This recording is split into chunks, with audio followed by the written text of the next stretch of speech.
ये बड़ी खुशी का दिन है हमारे साथ हमारे साथी और वहाँ के म्यूनसिपल कमेटी के चेयरमैन भारत जी आज इन्होंने ज्वाइन किया है। तो मैं तो ये मानता हूँ कि भारत जी ने ज्वाइन किया है। मेरे लिए ये नहीं है किस पार्टी में थे या नहीं थे, मेरे लिए ये इम्पोर्टेंट है कि भारत जी आज हमारे इस फोरम में आए। ये जो हमारा एक वर्चुअल फैमिली जैसी है ये पार्टी, मुझे पुख्ता यकीन है कि इनकी ज्वाइनिंग के बाद अब उड़ी का मोर्चा मजबूत हो गया है।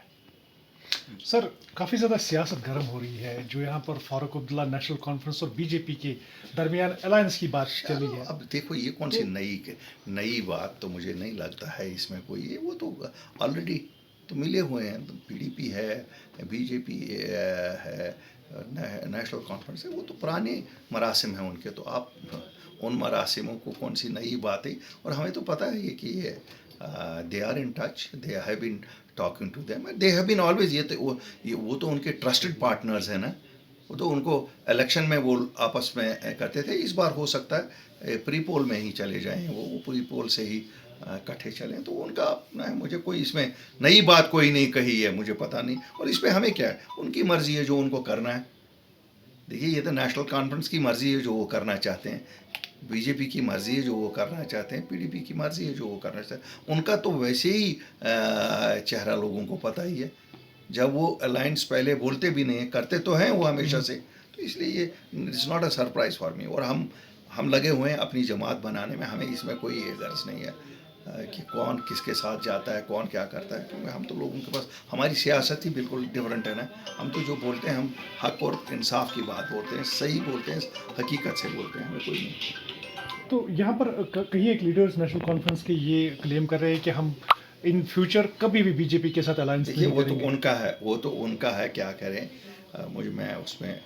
मैं न ये समझता हूँ कि वो कोई बहुत बड़ा गुनाह करने जा रहे हैं। जब वो बीजेपी के साथ मिल जाते तो वो कौन सा अब यहाँ बड़ा गुनाह करने जाते हैं। तो लोग कौन सा उनको सज़ा, पीडीपी ने किया तो उन्होंने कौन सा, लोगों ने कौन सा उनसे पूछ के लोगों से किया।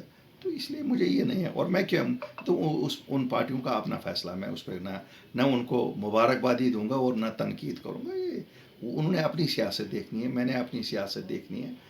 और वो सियासी लोग हैं, बिल्कुल सियासत ही देखते हैं। हम अपने लोगों के मसले मसाइल का हल ढूंढते हैं। जिस परेशानी में हमारे लोग हैं मैं उसी में ढूंढता हूँ। इलेक्शन अभी दूर है, एक आखिरी सवाल है। कोई भी भरोसा नहीं है, कभी भी इलेक्शन हो सकते हैं, कोई भी इलेक्शन। चले, हम भी चाहेंगे कि हम देखिए, nobody can take the central government for granted कि होगा नहीं होगा। हम तैयार हैं एज पॉलिटिकल वर्कर्स। हमारा फिर भी काम है लोगों के मुश्किलात देखना और उनको हाईलाइट करना, और अगर हल कर सकते हैं हल करना। तो आखिरी सवाल है, खाली इलेक्शन के लिए ही नहीं पॉलिटिकल पार्टियां बनी हैं। लोगों ने मुझसे ये कहा कि ये सवाल ज़रूरी पूछना है कि अगर इलेक्शंस होते हैं, क्योंकि यहाँ पर कहीं एक पार्टी सरगर्म है, ऐसा लग रहा है कि हंग असेंबली जो है वो यहाँ पर होगी, क्योंकि यहाँ पर काफ़ी ज़्यादा ऐसे जो तंजीमें हैं वो इमर्ज हो रही है। तो अगर अपनी पार्टी को अलायंस करनी पड़ी, किसके साथ वो अलायंस करें? देखिए मैं आपको बताऊंगा।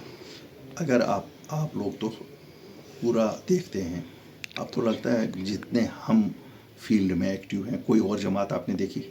अब ये नहीं, मैं ऑनेस्टली नो। जब कोई जमात नहीं है तो एक्टिव कब होता है इंसान? जब उसको रिस्पांस मिलता है, जब लोगों से प्यार मिलता है। अगर पत्थर मिलते तो हम भी तीन नहीं निकलते, हम भी पासे मत होते। अल्लाह के फजल से हमें लगता है जैसा हमें रिस्पांस मिल रहा है हमें ज़रूरत नहीं पड़ेगी। और अगर ज़रूरत पड़ेगी there will be some independent also जो हमारे साथ काफ़ी बीजेपी के साथ जाएंगे। मैंने कहा ना, हम किसी भी सियासी जमात के साथ उस वक्त बात करेंगे जिसके साथ हमें उस वक्त अपने प्रोग्राम्स और पॉलिसीज़ जो हम लोगों के साथ वादा करते हैं, वो जिनको सूट करेंगे, और हमें ये कहेंगे कि नहीं सब हमें भी आपकी पॉलिसीज़ और प्रोग्राम्स पे पूरा यकीन है और उसे इम्प्लीमेंट करने में हम आपको मदद करेंगे। हम किसी भी उस पार्टी के साथ जा सकते हैं। हमारे लिए कोई, देखिए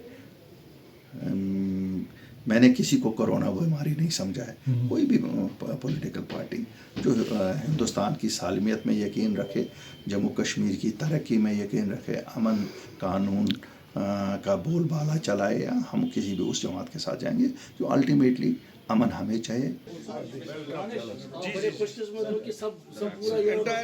एंटायर लीडरशिप जावेद साहब को दे दो जी, जावेद साहब को दे दो। टेक वन अब आपके व्हाट्सएप पर।